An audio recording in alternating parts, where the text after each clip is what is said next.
Right, guys, welcome back. This is the Above Average FPL podcast. My name's Adam, and I'm here with my co-host Baker. How are you doing this evening, mate?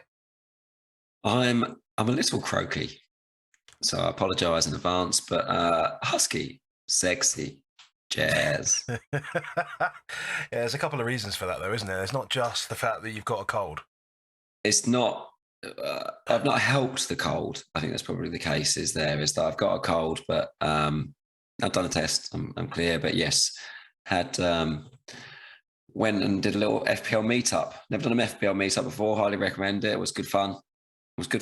You know, you feel comfortable around people that have very similar interests and diversing interests as well, because of every single goal going in is an event. It means something different to somebody. Yeah, no, I can imagine that would be fun. So you get there and then immediately they're like, "Oh, you're a Tottenham fan, aren't you? This will be fun with City later." Great. Yeah, great. Yeah, great.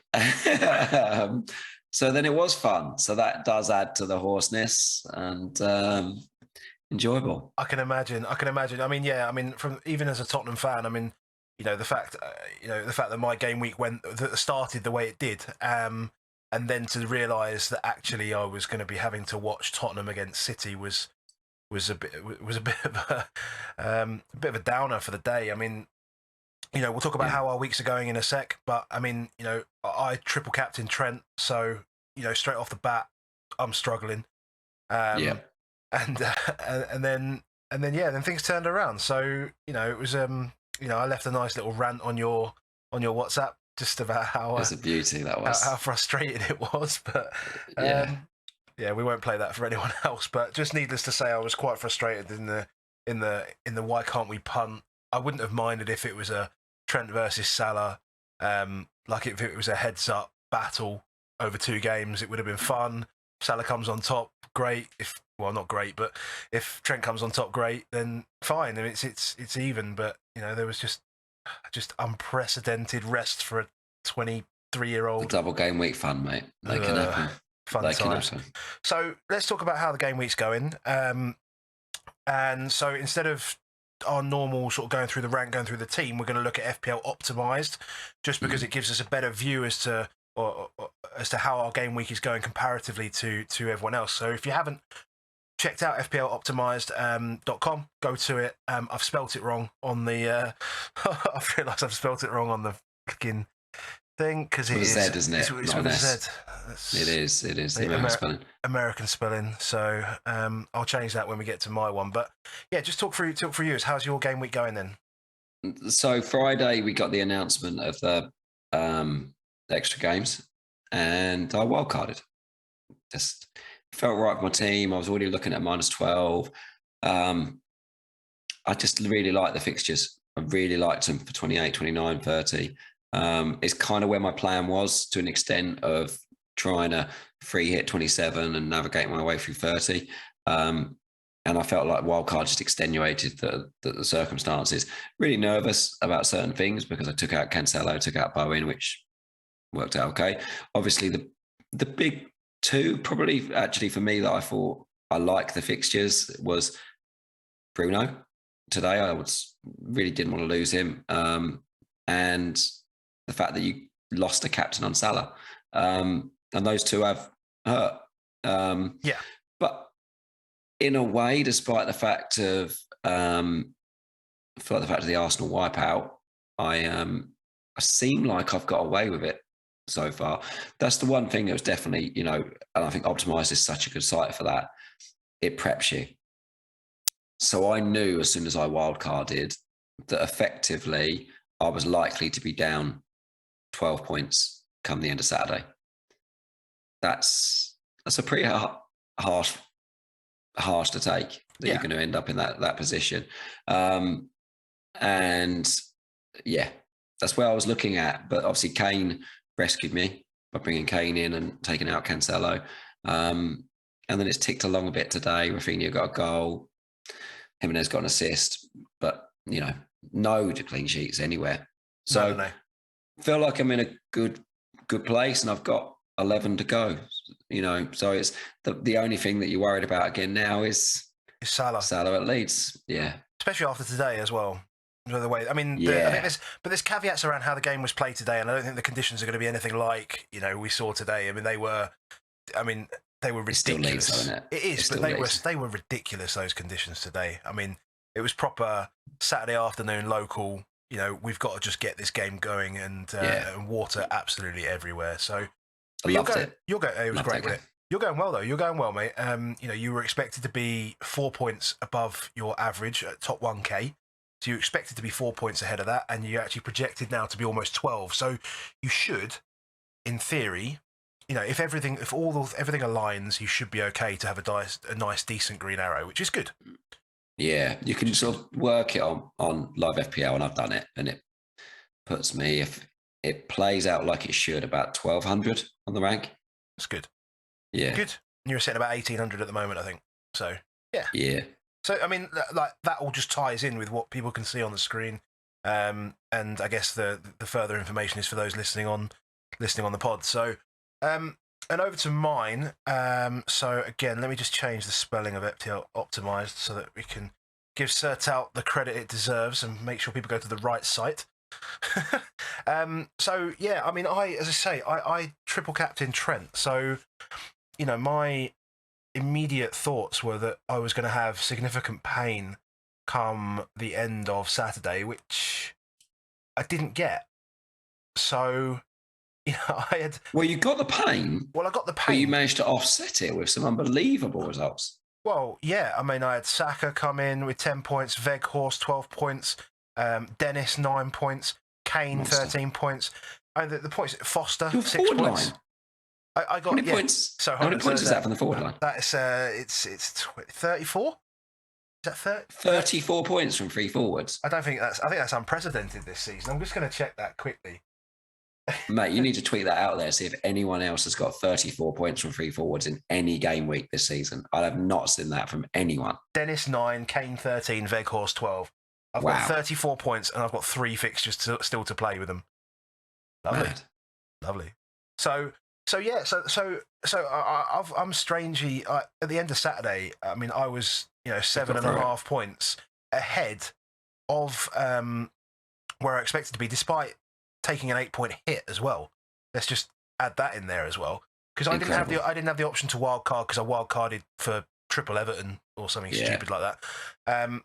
And yeah, my triple captain hasn't played, so my captain hasn't actually played yet. So.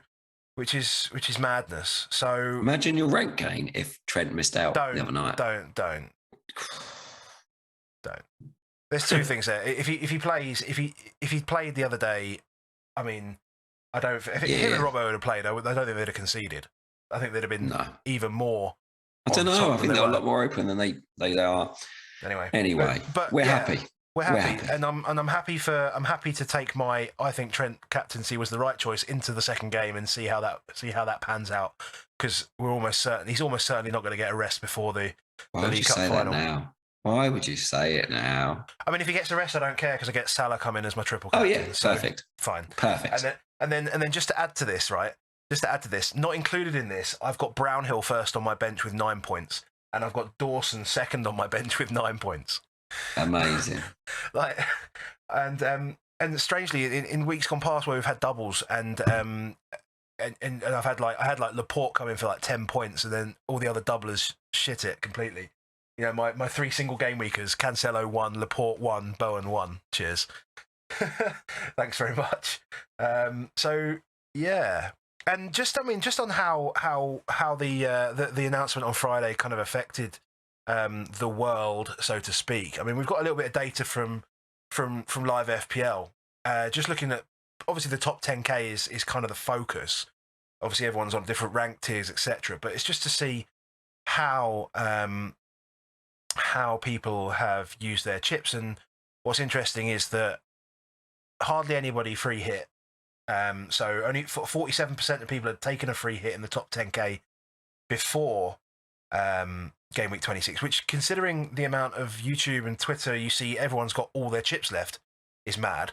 It feels mad. And not many took their first free hit for Gameweek 26, wild card, it was 18% of people had played their second wild card before game week 26, 35% after. So there was definitely an impact there. So you're talking like 2,000 managers, just under 2,000 managers. Triple captain though, 5% before game week 26, 77% after. So as much as the news came out and a lot of the big accounts actually looked at their strategy and went, you know what, wildcard feels like the right play, as did you. Really, in the top 10K, not everyone agreed. Just simple, straight out, triple captain, get it done. Salah's the best captain for the game week, said everybody else but me, and away they went with it. So, and there's a few bench boosts, not many at all, but and then what's interesting is that if you look at the live points total, I mean, free hit doesn't surprise me being top because you get basically the pick of the game. The free hit in the wild card, doing very well. Triple captain obviously doing okay, doing well as well. So wild card's just averaging about 61 points, and triple captain 57.5 points. Bench boost 53. In a way, this shows actually how well you've done this week because you've essentially played no chip. Yeah. In fact, you've done worse than no chip, but you've had no captain at all. Yeah, and the average for no chip, no captain, well, no chip is 43. Yeah, and they're probably still captain Salah. Yeah, so really, you really got away with it. I think this is a good thing to say is that then triple captain's gone for the majority of players now. So those that haven't, it's an opportunity that we've got to try and work through. You won't need to get the same amount of points to effectively get the same gains later in the season with this one, because Salah was 260% owned. Like the most anyone will be after this because of all those chips that are gone is probably 210, 220, is the most anyone could be owned. So if you captain someone at 300, you're going to get a bigger effective gain off the back of it. So yes, this is the ideal double. But I mean, you net that off against whatever you lose this week in theory, but yeah. But if you get through it this week, yes, then you've got actually a really good opportunity. And I think that's really key, this next bit, which is the free hit piece, is that 1 in 2 people in the top 10K, 5,000 of them have used their free hits. So I think it leads into a little bit of those that are free hitting. How adventurous do you be? Do you take any blockers? Your Cancelos, your Bowens and the like. And those that are not free hitting, do you take any hits? Because actually 50% of the game are not free hitting. So you might not need to force it, I think, in some ways. So yeah. I think that's very useful to know that 1 in 2 of the top 10K have already played a free hit. Yep, good shout. Shouldn't be fearful about this week.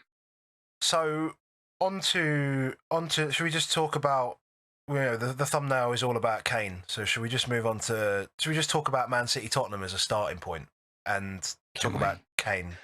I don't know. I think I'm ready. Why I say that was I was very, very close to crying in public last night. I get quite emotional, and I get quite emotional over certain players, definitely more. Kane has done it, reduced me to absolute shambles in the stands many times. The goal against Chelsea where he rolled Terry, just that one, the header back across the goal against Arsenal, to be in the stadium for that one.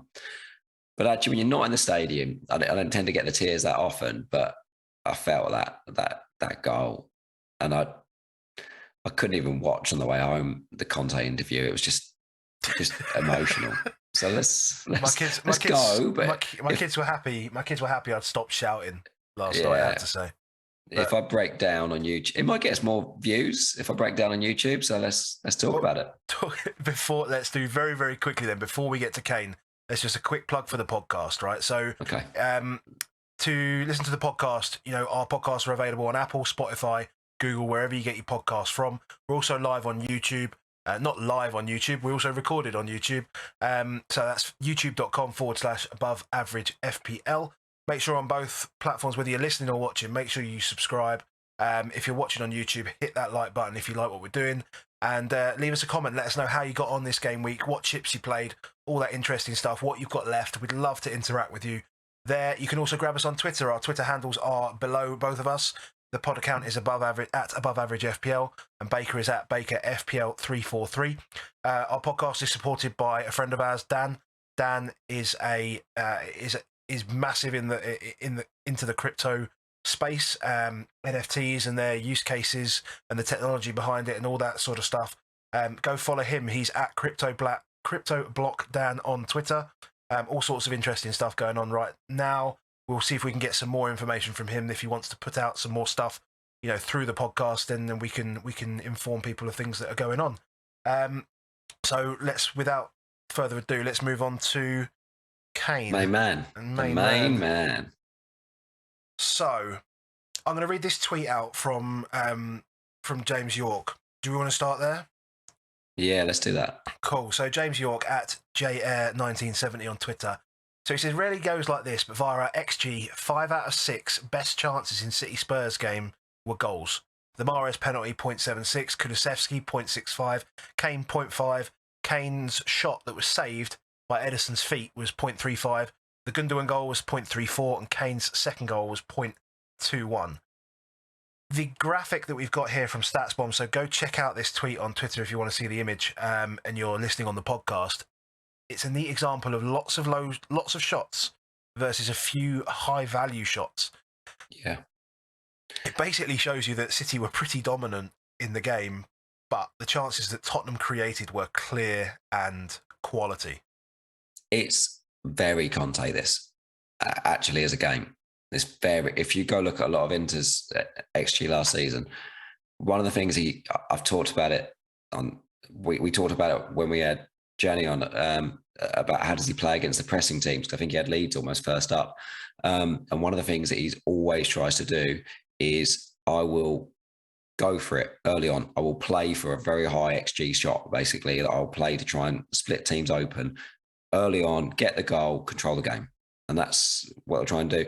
And control the game doesn't necessarily mean control the possession. It's control the quality of the chances against you. And it's from example of this, of a high chance XG, gets you early goal. And then you just see these little steps from City. And it all adds up to this monster amount of XG in the total for them. But it's based on lots of low value opportunities, block shots that just never really look like they're going to score type situations. But what he was looking for was those big ones. And Son and Kane, that's what we've seen for so long from them. If you think about last season, that's what we saw, was high value chances, not big volumes, but when they was there, they looked like they were going to score. And Son creatively was on it, and just, it was lovely to see the way that he reacted on it. The way that he gets the point of Kane and the interview with Kane. I think from an FPL perspective, Son's a servant. Yeah. Son's a servant.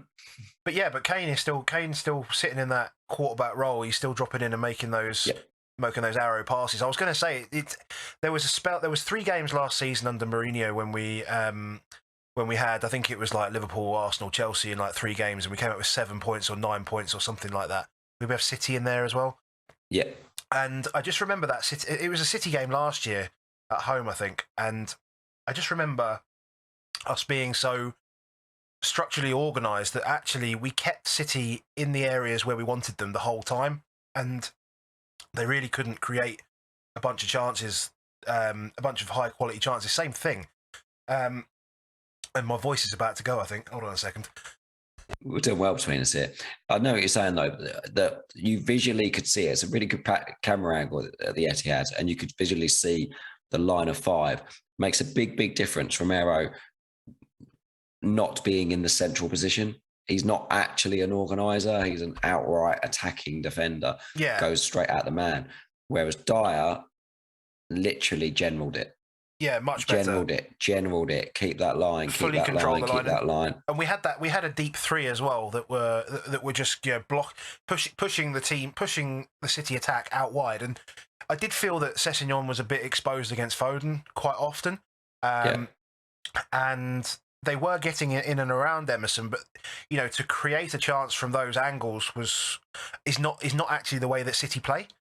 They're both more disciplined, aren't they? So if you think about Emerson and Sessegnon compared to Reggie and Doherty, they're much more disciplined players. So I felt like that again helps that 5. But I think it just starts with that middle one. Diaz says it to Romero and Davies pass it on, and everyone just stays with it. That middle line, it made a big difference. You can't. It sounds mad that you're praising a defensive performance when they've conceded 2 goals and they've conceded chance after chance after chance, but they are playing an elite team in that world. And that was the way to do it. We won't set up like that against other teams. You won't see that against Burnley. Weghorst and Cornet, quite good, mate. Yeah, but they're not City. I don't think we'll see that same setup against. That'd be against interesting, wouldn't it? It's going to be interesting to see how they change the way. And so, from an FPL perspective, though, I think I still wouldn't be confident about who to have from Tottenham other than Kane and Son. I know a lot of people few people are saying Kulu is a good little option actually at 6 million. I still think there's a lot of other midfield options that are better than Kulu. So exactly, it's just not somewhere where I would go at the moment. Now that said, if you're looking to free hit in 27, potentially he could be. But again, there are other really, really good options in 27 that I think you'll probably want to put your money into. Oh, he's a bargain. And he's probably the easy way if you really wanted to double up. Then you can see that you would double up on Kulu and Kane.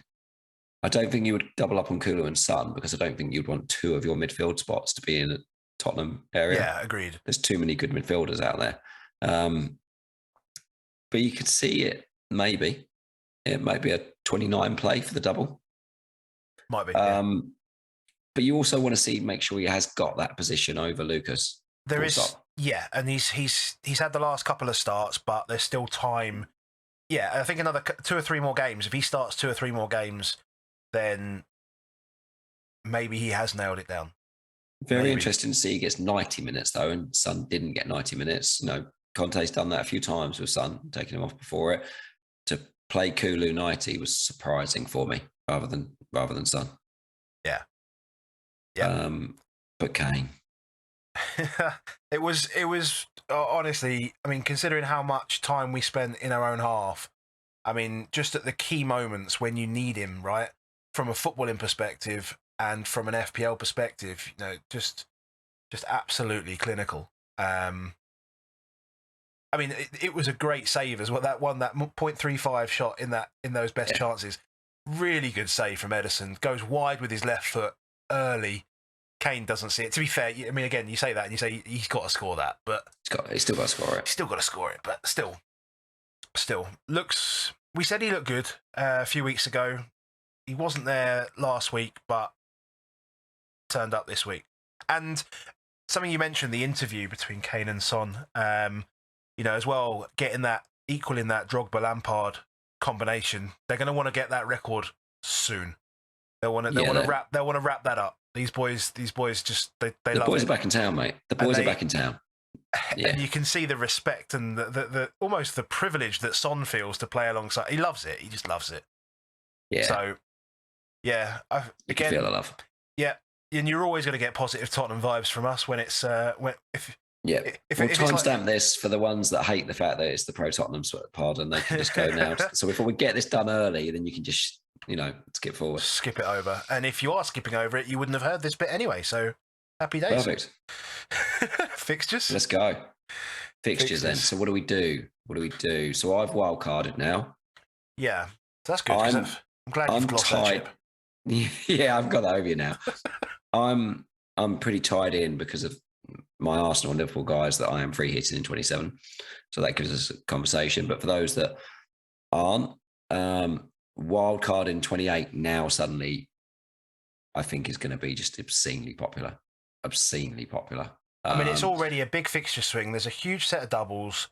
And on Lego Mane's ticker that we've got at the moment, showing us all the way up to 33, He's actually got in here already the Chelsea double as a double with Arsenal, because we presume that really that's the only place it can go. Although I'm sure Ben Crellin was saying that there is a problem with the TV issues around that fixture because it's a Sky fixture and it would go on the same night as a Prime fixture or something like that. So that's just something to be aware of. There could be a case, though. Yeah, but there could be a case then that they bring the Norwich game forward from 30. So the 30 game's going to blank. So if that is a problem, what you could do is bring the Norwich game forward to 28.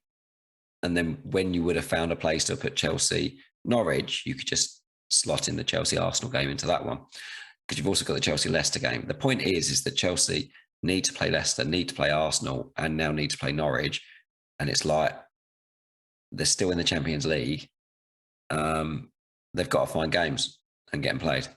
Yeah. So there's pressure on those teams, especially those ones in Europe. So I do think they're still waiting for this Thursday night game against Leicester, for Leicester against Randers. And if somehow it's not happening, Leicester are 4-1 up, it's just not happening. But if somehow it did, then Chelsea-Leicester is the obvious one to move in. So I think we'll get an announcement on Friday for that one. That's my feeling. Okay. I don't see any reason why you wouldn't get it for that. A lot of the other ones we're going to know because you've got FA Cup before the Gameweek 28. So Yes. it's after 27, but before 28. So I think at the moment, there's a good chance a lot of people could wildcard in 28 rather than this waiting on past that. And I think there's a little bit as well. A lot of it's going to be actually how this week plays out. Like we've seen just earlier, wildcard is slightly doing better than triple captain. If Salah got a rest Wednesday night, which he won't because Firmino's injured and Jota's injured, but even if he blanked and the wildcarders win, that creates that kind of snowball effect, doesn't it? So I'm hoping wildcarders win, but obviously. But I think regardless now, it's probably going to come out maybe about even. I think the complicated bit that around 28 is those that have still got double Watford, because a third of the top 10K have still got double Watford up top. Yeah. So that might push them on a little bit further. So, but I feel like 28 is a big one that you can really capitalize. You can easily go into a world with big number of doublers in 28, big number of doublers in 29, get yourself through 30 and onwards. The only thing I would say is I've wildcarded in 26. I'm really struggling bench-wise in who to bench. If Arsenal don't get a double in 28, I'm struggling. Yeah. So if you wildcarded, you're going to face into that as well. Whereas I'm looking at it, hoping that Arsenal drops in, then I can bench boost. So it might be that you could get through. Might be you could get through 28, but the only good thing about 28 is that a lot of those players play in 30. So Villa double, and they play in 30. Yeah. Leeds double, play in 30. Wolves double, play in 30. So it feels like it's a really good opportunity on a number of those players to get in. I can just see a lot doing it. There's going to be a lot more movement. Everyone was very, very. That announcement last Friday has just thrown up so much. Much. Even for me at the moment. I mean, obviously, I used wildcard earlier on, and I used for my first free hit back in like 19 or 20 or something like that, when I just lost a bunch of fixtures due to COVID, I think it was. But you know, I'm looking at 27 and wondering whether 27 is the right play. The only thing about 27 really is the fact that it's that the fact that the Liverpool and Arsenal players don't play, and so that probably still gives it slightly better value than trying to attack 28 with a free hit, because I can get 10. I can even take out someone like an Arsenal defender in 27. I could take a hit to get 11, and I could take a hit to get 12 almost, and then be set up with a double, potentially like Southampton players that will double in 28 and then potentially play in 30 as well. I mean, I've got to take that risk, I suppose, that they're going to play in 30. But with that Watford game in 29, it still looks quite nice. And if I get them in now in 27 as well, I mean, I'll have them for 27. I'll probably free hit them in 28 anyway and stay in there. And then 29, I'll have them for Watford and then Burnley, and then they've got Leeds. So I mean, you know, they've got some good fixtures coming up. I just can't see myself. I can't see myself getting through the next 3 or 4 weeks without using it, though, which means I know that by the time I get to 33, I need to basically have something. I need to have a squad by 33, and that's going to be the biggest challenge for me. I can probably get through 30, but 33 could be tough. And then I think, for me personally, I still think 36 is going to be the best opportunity now to bench boost, because I'm so focused on navigating the game weeks at the moment, is that when 36 comes around, and it is going to be a big double as we understand, there will be a couple of big teams that won't be included because they will be playing in the FA Cup semi-final. So they'll probably have like a single game week or something like that. It's around that kind of time, right? So there will be a couple of teams where you might not have them, but you should get most of the big teams having some kind of double, whatever it is. And you know, it's from the games from 30 anyway that we're going to get back in. So like Chelsea go out. They got Norwich if that doesn't get pulled forward. You know, there's loads still. There's still 7 left before you start taking in I think there's 6 or 7 games to be rearranged, and then you've got the ones that are going to blank. So then that makes it bigger numbers. Like, there's plenty in there. The only thing I'd say about those that are not free hitting in 27, quality pace. If you look at your team now, you've had Weghorst and Dennis, which I don't want to say that they're not quality pace, but in general, quality pace. Yeah. Bruno this week, those type of players, Kane, Salah, premium for a reason. We've said it many, many times. I'm looking at a team in free hit that's got probably 2 City midfielders, Bruno, Son, and Kane. I kind of feel like that's 5 premiums. Yeah. In attack. Yeah. Like it's if you're thinking to yourself, I can get 10 out, I can get 11 out. Well, that's only okay if the fixtures are good. Now, some of the teams that are value, for example, Southampton, Crystal Palace, Brighton, even the Brentfords of this world. Yeah. West Ham guys are not expensive. There's some cheap Man United defence. Like, those games aren't bad, are they? Like, there's actually quite a lot of favourable matchups. So it doesn't mean necessarily that you need to have a load of premiums. But I think you just need to weigh it up in your head of, I think you need to accept there's some really good fixtures here. And you got to accept that you will take some pain. I mean, you're going to lose out to the free hit, guaranteed. It's just absolutely guaranteed. I mean, I'm looking at my side at the moment. I've got 2 City. Granted, they're the defenders, but I've got 2 City. I've got 2 Burnley, so I've got 2 doublers there. I've got 2 Tottenham. One is Lloris, but I've got 2 Tottenham. Still good. I've got Dennis. Watford looked a bit better. He looked a bit better. He looked better. Watford looked better. Ismaila Sarr makes a big difference to that team. Yeah. I think just the whole setup of the team. I thought Sarr was quality yesterday. And then I've got Bowen and Dawson. Like, I mean, it's not terrible, but I know what I'm up against, right? I know I'm going to be. I mean, I sent you some drafts last night, and just of what I could do if I free hit, and so I'm looking at like triple Burnley with like Pope, Roberts, and Weghorst, which look great, and then I can get Bruno, Sterling, Foden, Son. It's like, looks a little bit better than going Brownhill, Bowen, James Ward-Prowse. to be honest.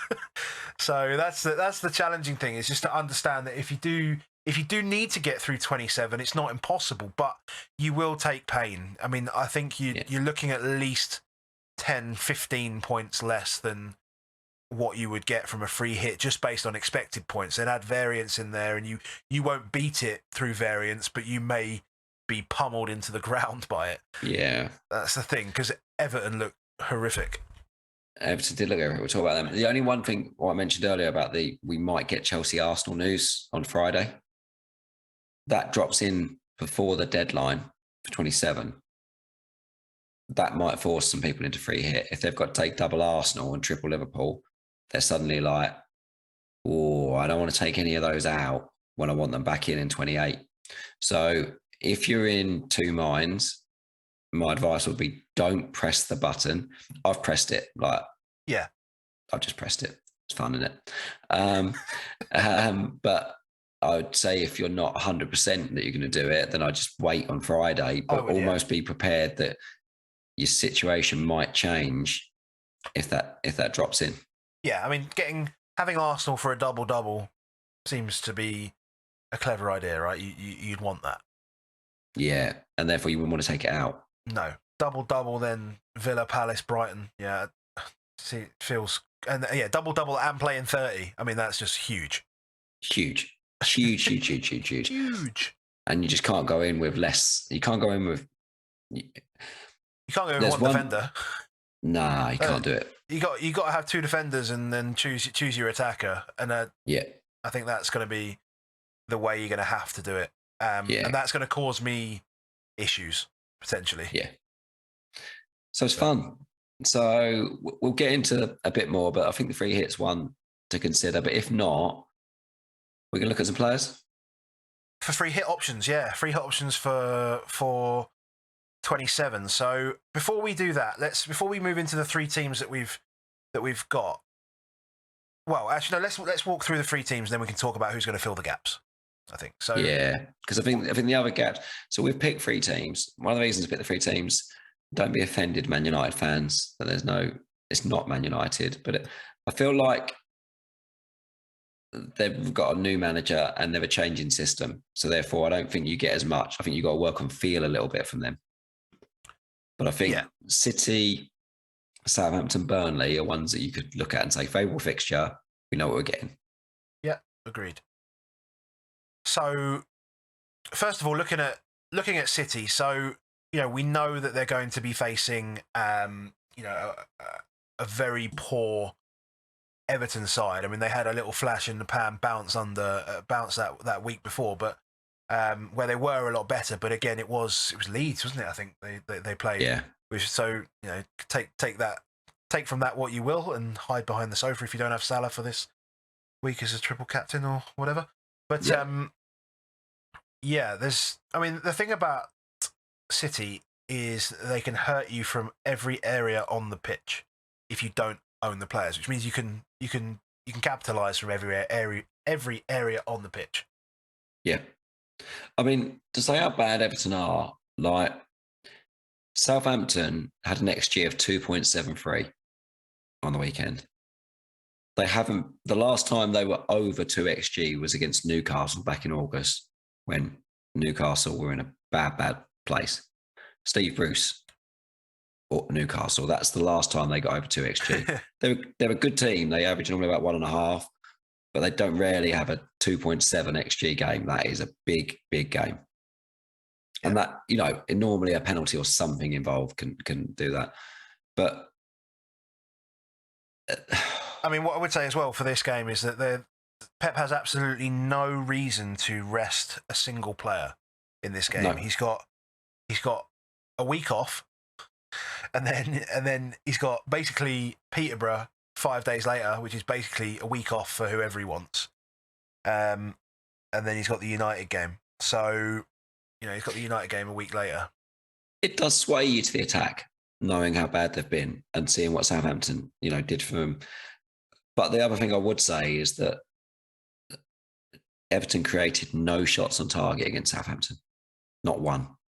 0.2 XG, no shots on target. So those with double defence, or those looking at defence on free hit, like it's suddenly, I think it's quite hard. I initially thought maybe I could go like triple up in midfield. I don't think you need necessarily to do that, because I think you've got Laporte and Cancelo that offer so much going forward. Why did you have to say both of them? Because I've got both of them, and that just sways me away from a free hit almost. It does. Let me tell you one thing about a free hit, though, for those that have not wildcarded, and this is something that you probably wouldn't realise because you don't see it. Cancelo is difficult to get on a free hit if you've taken him out on wildcard. Hadn't really considered it. I wildcarded him out and then went, oh, he's 7.1 to get back in. Because you're not paying 7.1. No. You've got him. He's locked in. You know, I lost $500,000 in value the second I took him out. So he's very expensive to get in. So Laporte is easy. Cancelo is not easy. So there's a slight advantage there that I don't think many can afford. Laporte and Cancelo, not without downsizing in a few other places. But what we've got on the graphic here, we're looking at Mahrez at the top. Is Mahrez the best way in then, given that Mahrez is in? Because at 8.7 versus a De Bruyne at 12 and a Sterling at 10.7, I mean, it just feels like an absolute no-brainer, isn't it? No-brainer. And because you can have a bench. And because you know that you've got to, on free hit, at least have somebody that nobody else has. You know, that game against Tottenham, that's the first time he's come off the bench. Other than that, he plays or doesn't play. Yeah. It's very easy to have a player on the bench, like a Livramento 4.3, a Brozier 5.4 could be on a bench for some of us. Like those type of players, if you're not starting them. Dalot, maybe, if he's playing. Be interesting to see the Man United. The other reason why I've not done Man United is I think a lot of that is led from what they do against Atletico in midweek. True. But Mahrez, if we think he's playing, if it looks like a good chance, he's averaging 9 points a game. Yeah. It's big. It's just, it's too big to miss out on. 33% goal involvement when he plays. And he's on pens and doesn't miss. So good, those pens. I accepted it was already in, actually. I thought he'd missed. I thought it was so hard and so high that I thought it had gone over. I literally went, oh, of course it hasn't gone over. It's Mahrez. It's absolutely banged it into the top of the net. Yeah. So good that it's difficult to stay away from it. Sterling's probably the exciting pick, I think, in there. You know, from a big chance perspective, it's very interesting that, like, you know, the last 9 games played for De Bruyne, no big chances. But he doesn't get big chances, though, does he, really? Because he's just banging it from 30 yards. He's banging it from 30, exactly, and that's it. But they're going to rip him open. They're going to rip him open all day long. Like, is Sterling and Mahrez will get big chances. Sterling feels the fun pick for me. You know, 1.25 big chances per game for the last 8 games he's played. Average of 7 points per game. 36% goal involvement. So if you have Mahrez and Sterling and they score 3 goals, you've probably got at least 2 goal involvements there. Yeah. Let's be honest, they're not that keen on the assists. You know, Mahrez a little bit, but Sterling ain't. He's there to put the ball in the net. So I think Laporte, Sterling, Mahrez is probably where I'm leading. It does show that I think Diaz and Foden is just, I know you can go down to the price of Foden, but I don't necessarily think that you're getting the value. I'd rather go double defence than go Foden. Good shout. Good shout. Southampton? Southampton. So I think everyone wants to go Brozier. I think Brozier is 5.4. It sounds fantastic. The price is just right, just because the forward lines have been so bad. Is free hit or not? I mean, it just feels like the right play to go to. I think those are not on free hit. I'm going to put something out there now. It is. I'll add some propaganda that I've got him. I'm contemplating captaining JWP in 28. That doesn't sound like you. Just play it out for me in 28. Leeds, would you captain Rafinha now? After this today, after the fact that he's come off the bench and taken off at half time? I wouldn't trust his minutes. But Leicester and Villa, good fixtures in a double. Yeah. If I look at my other double ones, you captain Dennis? No. No. Would you captain Jimenez? Never. Not happening, too boring. So Sykes or Sarr? Maybe. So your other doubler is Southampton. Yeah. And I think a lot of people might say, well, Brozier may be a captain option. But Ward-Prowse has averaged 7 points per game for 9 games. Last 9 games. So currently, just on his current form, he's knocking in 14 points in that double game week. Yeah. Yeah, and he's involved in what they do. That's true. He's had 1 penalty in that 9 games. The rest of it, it's just... a lot of his shots are from free kicks. Exactly. But he had a baseline. He's very good at free kicks, yeah. He got 4 points on the weekend. Don't see that from a midfielder very often without a booking. That is a very rare situation to see it, of getting a clean sheet, which therefore means your defenders are all getting an extra 12 on the bonus. Yeah. And he still gets 1 bonus. That's quite impressive. It's incredible. 32 on the baseline. Bearing in mind when we did our baseline pod, that Trent had the highest average at 17. Ward-Prowse was 32 this week. Yeah. Okay, you've piqued my interest. So if you're not free hitting, bringing Ward-Prowse in for the Norwich game. Yeah, absolutely. And then having him for that double. Yeah. Like, I think that's worth a hit, full stop, if you're not going to wildcard in 28. Yeah. Yeah, I had lost the fixtures now, but where are they? There. So that's what I was saying. That's what I was just saying just a few minutes ago, actually, was like having Southampton for Norwich, then double, then Watford, and then potentially Burnley. And then, if West Ham knock out Southampton in the cup, then he plays in 30. West Ham haven't looked incredible, but if he doesn't, in this form, do you think West Ham do him? It's tight, but he's a very easy move to Maddison in 30, who does play, and then has 4 doubles to make up in the last 5, 6, 7 game weeks. Yeah, it's true. But it's such an easy move to Maddison, JWP. You wouldn't prefer Tillmans on pens, maybe? Yeah, maybe you do. It depends on its back. But Chelsea and Arsenal in 32, 33, you're probably bowing out by then. Yeah. But I just think it's a good run and you could capitalise on it. Plus, it's Friday night fun for this free hit. Like, get yourself off and running.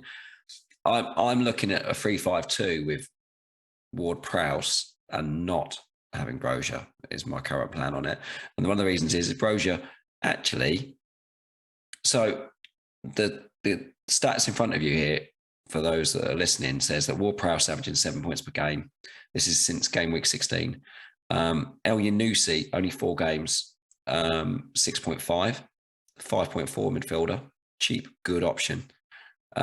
Adams is outperforming Brozier, averages 5.75, 4 games. Brozier is 4.75 points per game. Good, 4.75, but it's just good. I mean, it's good for a 5.4. I was going to say, just put the value on it. And Yeah. And Livramento, 4.33. Very good option this week. I've done the Southampton stats on starts. And one of the reasons for that is because Adams, El Yunusi, there's a lot of times where they've come off or come on the bench where they were coming back from injury. So I want to try and strip it out and see actually when they all play, because they're all playing at the moment and I expect them all to play in the next 2 weeks. What are we likely to see? The only thing maybe with Livramento is I think, got a feeling Perro had COVID, which might be the reason. So who knows? Maybe Perro and KWP can make him, but you just think Livemento's too good, isn't he? Yeah, I still like. I mean, that was one thing that I noticed from the game this week was KWP, and if you've got two players like that bombing down the wings, I think that's really, really good for Southampton. But if you go back to that previous graphic, so 7 points per game, Ward-Prowse for 9 games. Go back to City. Sorry, yeah, City. So that's above Laporte and Cancelo per game. Yes. That's how well he's playing at the moment. Yeah. Like, he's up there with Sterling and De Bruyne. And he will play. So you could have Sterling who's averaging 7 points a game, but you don't know if he's going to play. You can have KWP for 4 million less, and he will pay. JWP. Oh, yeah. Yeah, JWP. So many WPs. Yeah, don't do Kyle Walker-Peters over JWP. But James Ward-Prowse is playing very, very good football. Yeah. That's my propaganda for the man. Cool. With that, let's move on to Burnley. Yeah? Yeah. I think a lot of this week had to do with, I think we'll talk about it in a minute, but there was an element of no Webster, no Dunk that probably helped Burnley this week. The thing is, actually, like, you say it, but they scored 3 goals from 0.8 XG. Like, that doesn't, so maybe it's just that they finished well. Maybe. It could just be that they finished well. I'm trying to remember the second goal now. Was it? Oh, it's Brownhill's, wasn't it? Yeah. Okay.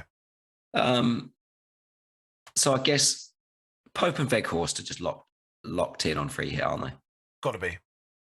And I think everyone's going to have Weghorst by this week. I think Weghorst is probably going to come in 120 owned for captains.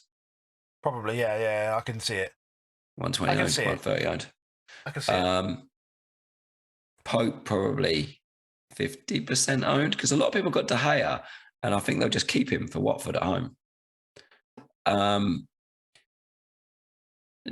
Do you like Weghorst? For me, screams just an obvious captain because he's a doubler and he's a striker and he's playing really well, and they took that goal really, really well.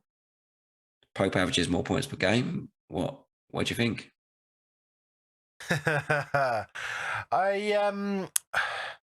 There was something about Weghorst, was there not, that, and for the second game this week, that he felt some pain in his knee, and there was rumours that he said it was like a stabbing pain or something like that, which is a concern. I'm sure I heard this. I'm sure it was on Ducky Space on Saturday evening or something like that. Wow. That there was some pain in his knee, but it should be fine. Was kind of what was being said. So I don't know whether there's a niggling thing that just we might see reoccur, which might be a problem. I wouldn't have any hesitation in captaining Pope. I wouldn't. Feels like it feels like a reasonable option. There's a number of different. He's a great keeper. He's looking back to his best in terms of picking up bonus and bits and pieces like that. They've got a lot of games, so from an ownership point of view, I'm a bit disappointed I don't have him already, let alone free hit. I can see it being a good option. He's already done it once in a double game week, 19 points. Can you imagine that? I mean, even if he racks up like 17 points, 17 points as your captain in a doubler, you'd be laughing. 6.4 points per game in those last 5 games he's played. It's lots. It's lots, isn't it? It's five clean sheets in the last 8 or something like that, I think it is. I love the fact that I just left in the normal stats for him rather than like goalkeeper stats, and I can see that he's had actually 1 key pass in that time as well. No shots, no big chances. What a shame. Roberts has fully established himself as that third option for me on that one. One, he's cheaper. He's 4.5. He's taken that spot, hasn't he? He's playing. I think he has. And, we would probably be looking at Lowton if he was playing in that position, because I think that's just the way that that Burnley attack, because they use their fullbacks to provide height and crosses for. It's not like they've really changed tact. They've gone and sold 6'4" Chris Wood and bought 6'6" Wout Weghorst. So it's not like they've changed tact on how they want to play the game. So it kind of works. And so it doesn't surprise me that if he's come in and he's obviously performed well. Good assist. Was unlucky when he hit the bar as well. And just from an attacking point of view, definitely an option. He was in both of my free hit drafts. In fact, those top three were just in. They were just all three of them were in. Quite straightforward. I love that you've put Lennon on here as well. Adley. Do you know what? Why I put him in was because I was surprised he's played 6 games in the last. I was like, he's actually playing, isn't he? Yeah. What is he like? 36. But you think about it, it does make sense, isn't it? Like a quick winger. Well, we've now got a massive giant up there. Why not? It's like Lennon and Crouch, isn't it? All over again. It's like all the old style. And probably the noticeable two are those bottom two, because I think they're ones that I probably thought a few weeks ago, that me and Cornet, straight in on wildcard. But they're not performing. No. Now, obviously, Cornet's had a bit of disjointing in terms of playing and coming back playing, but he seems to be in like 1 week he's let up front, 1 week he's the foil. And he's hauled off every game. It's not for me on that one. It's Pope, Weghorst, Roberts for me at the moment. Just makes sense. If you had the money, do you go to me over it? Tarkowski, I don't know what the deal is about whether he is out or not, but I know that he went off injured yesterday. Yeah.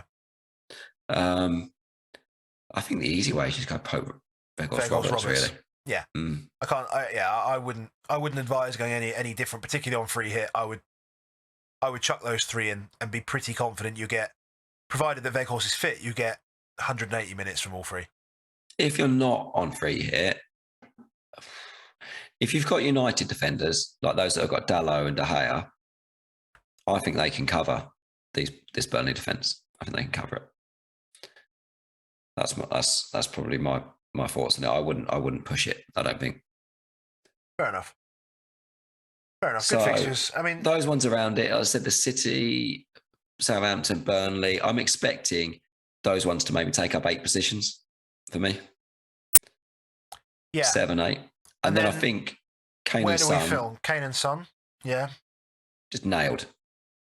And so therefore, that's the big deal. If you're not on free hit, expect people to have both. Doesn't leave much money though, is what I found when doing that. You don't get much from a bench. You can't really. Yeah, it is difficult because you said if you're going to go somewhere like Sterling and you've got that. Yes, he can play his best team, but he could still potentially rotate. I mean, who did I have? I had young Coombs on the bench. I had Williams and I had Marcel on one of them. And then, to be fair, I did have Brozier, Williams, and MacArthur. Yeah, I think you can the annoying thing about the forward, isn't it? Richardson's a bloody Burnley player. He's like the cheapest one in the game, and he's a Burnley player. Yeah, like, so damn it, I can't have him. I can't have him because I need 3 from elsewhere. I have currently got a cheapo team. So I'll tell you my draft now. It's probably not going to be that now, but the draft right now is Pope in goal, Laporte, Roberts, and Livramento as 3 at the back. Son, Bruno, Sterling, Mahrez, Ward-Prowse in the middle. Veg and Kane. But then my bench, yeah. Dalot, Williams, Gelhardt. Good. Yeah, so Gelhardt's fine because you got double there as well. So that's that's fine. I was hoping. I spoke to someone last night. I was hoping that I'd get some positive news on like Josh Da Silva. I think he used to be, when he was up front with Watkins in the Championship, he was like tipped as being the better player and all sorts. And he's just back from a big injury. And I just feel like he could be a cheeky punt in a free hit. There's just no data behind it. That's the problem. No. So do you think you will free hit, or do you think you let it go? I have no idea. I think I probably will free hit in the end, which means I'll then just be left with like bench boost, so I'll be hitting left, right, and centre to get through the rest of the weeks. But I think I probably will free hit. I think you know if it feels right, don't you? I think you'll get there and you'll be like, this feels right. As I say, I mean, I have got, my team at the moment, I've got Lloris in goal, I've got Cancelo, Dawson, Laporte, I'll have Bowen, Brownhill, who for some reason I've got captain on at the moment. Love it. Dennis, Kane, and Weghorst. And then I need to do something with, I think that, I think actually the news on the Arsenal Chelsea double in 28. It's going to make a big difference. Yeah, I think if that happens, that gets dropped in before the deadline, I think I'll free hit in 27 because I need to keep like Tierney. Because I was thinking I took some photos of it. I think I could get through. What was I doing? I can get through by getting like Livramento and Ward-Prowse, and then the following week I would still have a pretty decent squad for. Yeah, I think most of us will have 28. I think the big one, if somehow it became Chelsea-Norwich. I was looking at free hit in 28, actually. Yeah, so I would be tempted to sway off it in 27 if Chelsea-Norwich drop in. I mean, I'm committed now, so I'm on it. But if I was 50-50 and Chelsea-Norwich dropped in, I'd be thinking, I might even try and see as a way I can roll in this way so I can maybe go to Chelsea in 28. Yeah. Maybe it's free hit in 28. Yeah. Yeah, I was looking at potential free hit in 28, but then looking at my team on 29, out the back of it, I wasn't overly happy. And then I still have no Wolves in for 30, which would be a problem. It's just a challenging navigation. So we're almost at an hour, mate. So we should really just have a quick look at the fixtures that have already happened, and if there's any other takeaways that we can take from game week 26. So. I mean, Bowen, I guess if we pick the players that matter, probably in that sense, is that Bowen's the question because he's one on free hit as well. That you've got a good fixture, and do you play him or not? But I have a. You say it's a good fixture. Wolves is not a great fixture. West Ham, when they've got to create, I think struggle a bit. I think Lanzini is a really important player for them. I think you can see that. I find them quite similar in Tottenham sentence in that sense that you haven't got that creator. It's like, we've never really replaced the Eriksen type player of that man that'll pull the strings when a team sits in and a team's well organised. And I feel like them coming up against a free centre-back team, it's difficult. You saw today that Maddison and Tillmans can rip open teams. I don't feel like you've got that. I feel like they work hard, really hard, West Ham. And that's how they do it. But they're Tielemans and Maddison are quite well. We said Maddison's game had changed, but actually it seems to have sort of reverted back almost with not having Vardy alongside up the top. So and then Tielemans and Maddison's So Tielemans and Maddison's are going to be the guys that are spread in. Whereas you're looking at, and that's what you're saying. Like West Ham don't have that creator. Bowen's the direct guy. He's the direct man.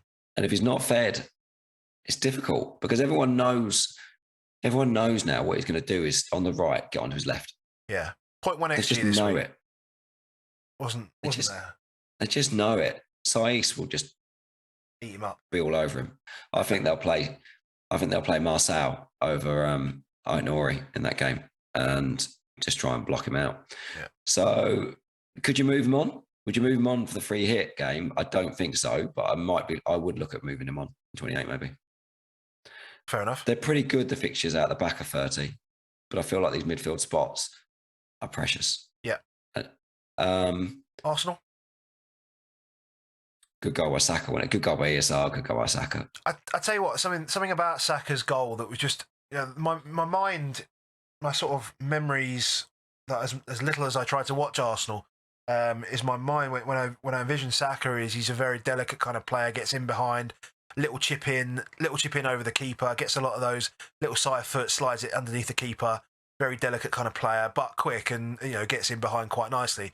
This was direct down the left-hand side, bang. I mean, I haven't seen him hit the ball like that before. Like just really how he hit the ball.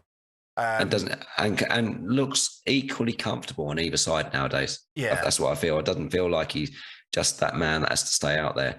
So whilst I was sort of pining over why, well, I mean, it's almost sort of fortunate I've got him, because if Martinelli hadn't been sent off, I wouldn't have had Saka. I'd have had Martinelli. So it's quite a fortunate thing, perhaps. I don't know. Would he have been in that position if Martinelli was on the pitch? Who knows? But you know, I've got Saka now. I'm quite happy to have Saka.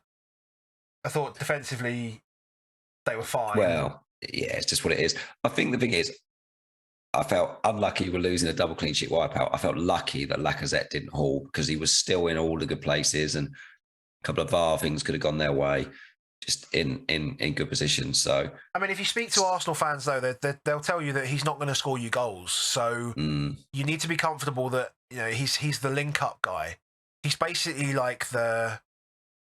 He's chugging, though. Yeah. He's chugging stuff out. He's chugging stuff out. Not chugging stuff out at the moment is Villa.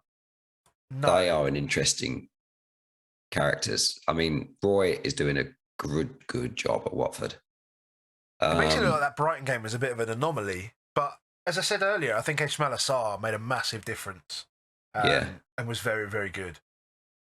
Yeah. Coutinho still had his moments. But I feel like... But he's class. So that's what... But he's class. That's what they do. I'm not sure I would want to go anywhere else on them, even with a double. Dina is Dina. Heat map looks brilliant. Pieces, and set pieces as well. But I just feel like they're always going to throw a goal in their own net. Yeah. That's my issue with them. Yeah. I mean, good goal from Dennis. Yeah. Was a great goal. Good header. Great header. And he's a really good player, Dennis. The more you watch him, he's a really, really good player. Yeah. You know. Grass FC. He'd fit in anywhere. I watched him and was like, I'd happily have him at Spurs all day long. We talked about Brighton Burnley a little bit. We did. Weghorst goal, quality, great finish. Just such a good finish. I do think Brighton missed out on not having Webster and Duncan there. Just to break up organisation more than anything. The breakup of organisation in there just didn't look as comfortable. I think the good thing for Chelsea, for us, from an FPL perspective, is that the teams are queuing up behind Chelsea. Very lucky in a way that they get that winner, because if they're not, the teams are on them. Wolves, United, Tottenham, Arsenal. None of them are saying West Ham. Yeah, none of them are just saying it's over.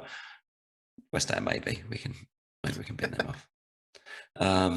But I do think they'll get swallowed up probably by the rest of them. Chelsea are going to have to win and start winning. They've got a very good run. I think that's good news from an FPL perspective, because I just think they have to play their strongest team and get a good rhythm going. Ziyech looks the pick. 3-3. Definitely looks like he could be the pick. And just the interesting thing is when James comes back in, how is that going to impact both Ziyech and James? I mean, because he wasn't there when they were playing those flying fullbacks. Well, he changed the flying fullbacks. That's what I remember was that Ziyech did play some games with the wing backs and started taking their positions up. And actually, he was bad for the wing backs. Well, that was it. Yeah, because I remember. Because that was just when James came off his hot streak, wasn't it? Those sort of 2 or 3 games afterwards when he had his 0-1-0 or something like that. So it's one to monitor. Just something to be aware of, potentially. But I mean, if you're thinking of going anywhere near Romelu Lukaku, just think again, please. Yeah, well, that you say it. No, don't do it. You say it, but like I just told you that I'm thinking about Ward-Prowse as captain in 28. If that drops in and it's Burnley and Norwich, and everyone wildcards in 28, everyone's just going to do a 1 week punt, Lukaku in captain, let him have it. Kane. Let him have it. I don't care. He's rubbish. He's rubbish. He's genuinely rubbish. Just if they want to do that, quite happily do that. Game week 29, right? Let's. So hold on. So you say if they do that in game week 28? Yeah. Give me 1 second. Back to Kane for the double in 29. Give me 1 second. So game week 28. I would quite happily captain any Manchester City player against Man U ahead of Lukaku. I would quite happily. Are we going to go through every player in the league that you've ever captained? I'd love that. Okay, I think we know that you do not want to do that. No. But if everyone wants to do that, please do it. Because I would. Honestly, I'll tell you what. Can everybody above me please do it? Because I would. I'll suck up the rank game. If he has a good game in the cup final against Liverpool, mate, not a chance. It will happen. Nah, Van Dijk will eat him all up. It's no problem. Well, he did not eat up Norwich. Rashika. Well, no, yeah. But to be no, that's true. But to be fair, this felt like the Tottenham City game, but without any kind of structure to it. Because Norwich got their opportunities to do it, and to be fair to them, they scored one of their goals. But other than that, they weren't controlling where Liverpool were attacking them from. They were just getting absolutely pummeled from every single direction. I mean, I had a mate of mine sent me a WhatsApp like 50 minutes into the game. He's gone, Klopp's tinkering might have fucked us here. It's like, mate, it's going to be 4-1. Like, you're just absolutely battering them. And yeah, Salah goal was so painful for me. With no Trent on the pitch. It's painful, but you end the game and you're like, I'm quite happy to have got away with what we got away with. Well, I was a bit annoyed he got 3 bonus because he never gets bloody bonus. But so when he scored, I wasn't even looking at the bonus. I just assumed he hadn't got it. But exactly, I was that. And then I was like, oh yeah, what about all these chances that he's created? Oh no. Yeah. Problem is he's a really, really good player now. He's not just doing stuff for himself, he's creating.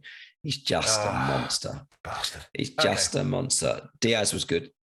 Mane's goal was lovely. Diaz's shot volume, only Kane is averaging more shots per game than Diaz. It's only played 2 games, but in recent form, only Kane is averaging more goals, more shots per game. So, but I did think like Diaz and Mane could play together. It looked like they could do rather than, that looked like it was okay. Makes it interesting when Jota's back. Yeah. You've now got 5 bona fide options. I actually think Firmino, just phase them out. Yeah. The other ones are more fun. Southampton we've done. Everton just appalling. Spurs. Have we done Spurs? Well, we've done Spurs, but if you want, we can do it again. No. I don't think we can do it again. We've done Bruno. Spurs.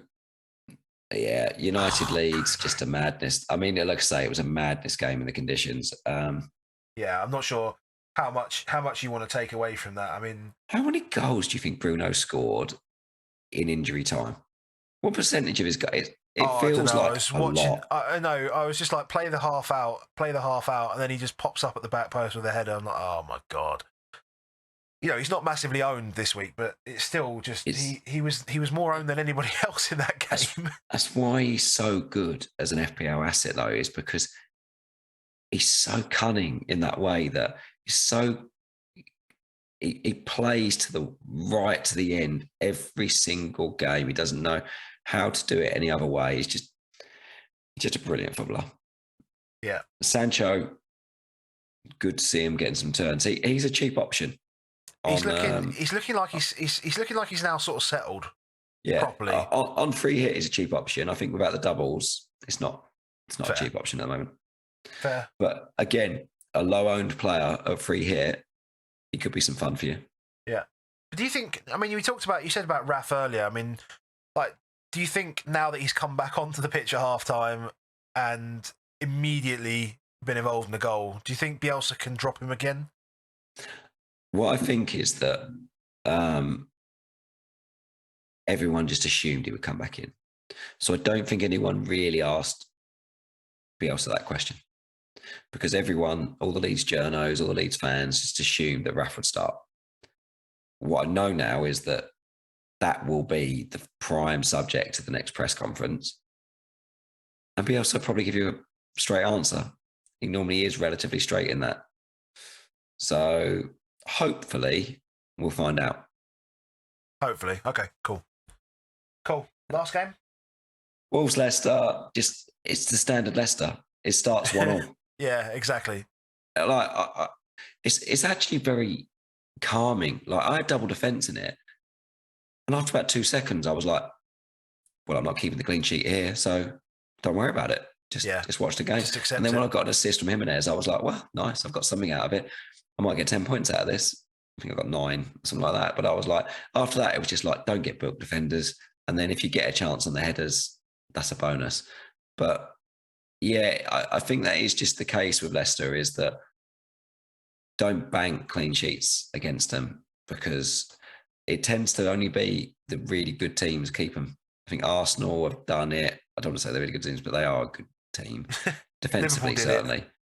Obviously. Yeah, Liverpool did it. Chelsea did it. City did it. I think they're the only 4 teams that have done it this season. Yeah.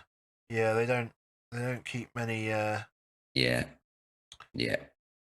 Not many teams keep him out. So no, and Wolves, despite being good defensively, they're also quite unpredictable. You know, they kept a clean sheet, against us. I think they kept a clean sheet against Chelsea earlier in the season, but then, would give away some easy goals. Another reason why I would not captain a Wolves defender, despite the fact that I'll definitely have to in that double, is that I'm not sure you can trust him. No. Sarr's a very good keeper. Oh, he's just so good. He's so just good, really comfortable, and he's one of those. It's in fact, actually, it's not as if he even just picks up the low quality stuff. Yeah, he gets the high quality stuff as well, like the high quality chances he deals with.